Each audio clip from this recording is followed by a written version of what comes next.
Yo, what is up guys? It is Samool back again with another Epic 7 first impression video for you guys today. And today we're going to be talking about the third collab unit being released with the Epic 7 aespa collab. And that is going to be this unit that you see on your screen here, ae-Giselle the Earth Mage. Big fan of her artwork guys, and I'm also a huge fan of her kit. You're going to see that she is going to do crazy amounts of damage.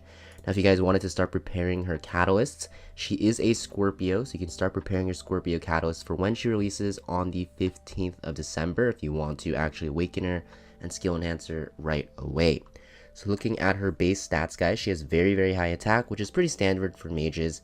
Her defense is also pretty high. Her HP and speed are pretty low, honestly. 103 speed is very low for a mage, so you're going to kind of have to rely on someone to set her up. Also, her crit chance is pretty high because she's getting some from awakenings, and also she's getting a 10% crit damage boost as well. You're also going to see that her imprint, release, and concentration are both attack, so this kind of signals that she's going to be some sort of hard-hitting damage dealer that kind of needs support around her because she's pretty slow. So, looking at her skills real quick, this is her S3, guys, Frame of Light. It is going to be a single target attack that will attack before you increase your attack. So the attack will go off and then you'll get an attack buff. And you'll also increase the attack of the ally with the highest attack except for ae-Giselle for 2 turns. So not only are you buffing yourself, but you're going to be buffing another damage dealing unit with you. Now you're also going to see that when the enemy is not an elite or boss monster, basically in PvP, damage sharing effects are going to be ignored, such as Aureus and stuff like that, and even Escort. And also, when you kill an enemy with this, you'll get an extra turn. The animation for this looks pretty sick. I'm pretty excited. You're also going to see, guys, that the damage on this ability is like actually insane. Look how much damage this does, by the way. This does 25k damage through Escort on a shoe. Keep in mind that Escort is in play, so the SC or Specialty Change Arrowwell actually took some damage and soaked it for that shoe, and it still did 25k damage, so pretty insane. Now, you don't want to take too much influence from the videos that are shown in the preview because, you know, the buffs and the not the buffs, but the gear is a little bit whack there. But for the most part, you can see that this will hit pretty hard. But I'll definitely you know, still keep my eyes peeled for the modifiers when they release it in the data mine and see if it'll stay consistent with the high damage that we see here. Now we have ae-Giselle's S2. It is going to be a passive effect. This will basically make it so that combat readiness pushes on the caster on ae-Giselle will increase by 50%, and at the start of her turn, she has a 100% when you maximal it to dispel 1 debuff to cleanse herself. So built-in cleanse, and also you're going to see the CR push given by ae-Giselle here is usually 30%, but that ended up being about 45%, right? So pretty cool.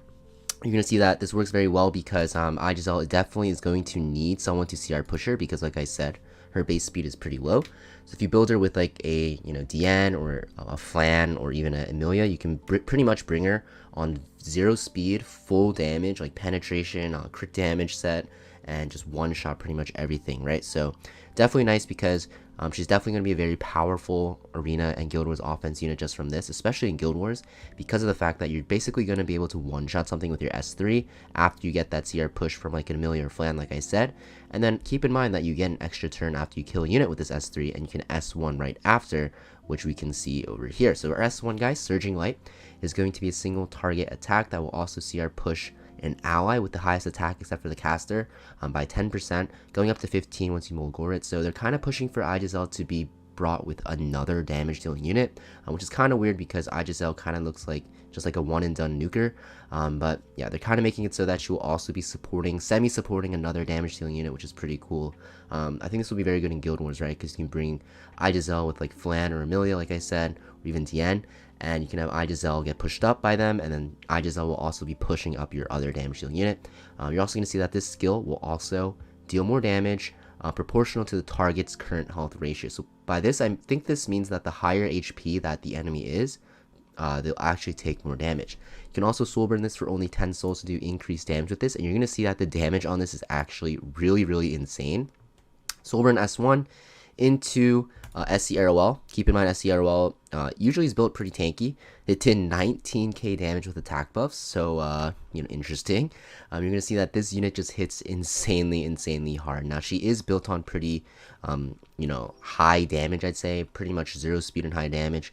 But keep in mind, like, even so, like in Guild Wars offense, if you can delete 2 units right away, it's a very good sign for your Guild Wars battle because of the fact that you just pretty much win in a 3v1 in like 99.9% of scenarios. So it looks pretty cool. I think this unit overall, guys, is going to be very, very good for Guild Wars offense. Definitely will be fun to use, especially if you have units that can boost her up, like Amelia, Flan, Diane. There's a lot of other options as well. I'm just giving the most common options that I've seen in the last season, especially for like PvP.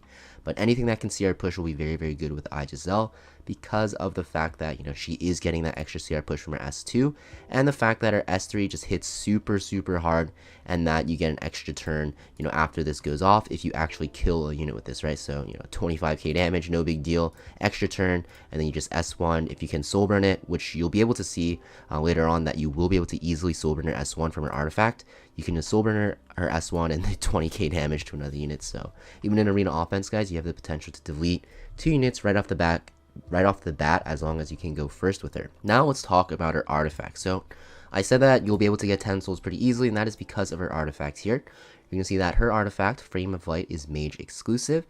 It is going to be that when you attack with a single target attack, you'll increase the damage dealt of that single target attack by 8%, going up to 12% at just 1 copy at plus 15. If you max this out, it'll be 16%.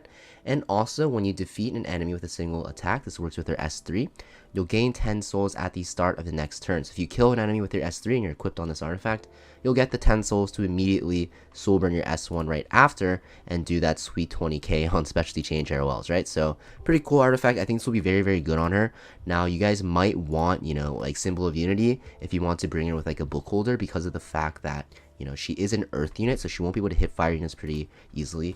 But the thing is, you know, there's not a lot of great fire units on defense teams and just in general right now, so you should be okay if you run her on her own artifact. So seems pretty good on her. Now, what do I think about this unit, guys? I think, you know, this unit is pretty cool. She looks very, very fun to use, right? And I think she'll be very strong, like I said, in Arena offense and Guild Wars offense. The only thing is, in World Arena, if you guys are pretty much focused on World Arena and are in the late game, she probably won't be that great because of the fact that, you know, she you know, needs a lot of setup around her, right? She needs that CR push. She's also very squishy, so even if you do get that one-shot combo off, if the enemy drafts in a way where they can actually come back very easily in the late game, even with only 2 or 3 units, you might be in a bit of trouble because Giselle has 0 survivability in her kit, right? S1 is just pure damage, right? Like I said, CR push, I guess, for another ally, but that doesn't really matter too much. S2 is just, you know, not pure damage, but will just help her get CR pushed. The cleanse doesn't mean too much in my opinion. And her S3, like I said, is just pure damage as well. If she had like a built-in stealth to her S3, obviously that'd be like super OP, but you know, it'd make her a lot more usable, especially in RTA. But the fact that she has 0 survivability at all will definitely make it so that, you know, she won't be used that much in RTA or World Arena, but definitely will be very powerful in other areas of PvP content. Now, she will be available starting on the 15th of December. I will definitely be pulling for her and testing out on builds and showcasing her in PvP, so make sure you guys keep your eyes out for that. And yeah, that's pretty much it for this video though, guys. I think this unit looks pretty cool. I think she's definitely not one of the weaker collab units that we have, but looks pretty fun. I hope to see you guys in my next video, and thank you for watching. Peace.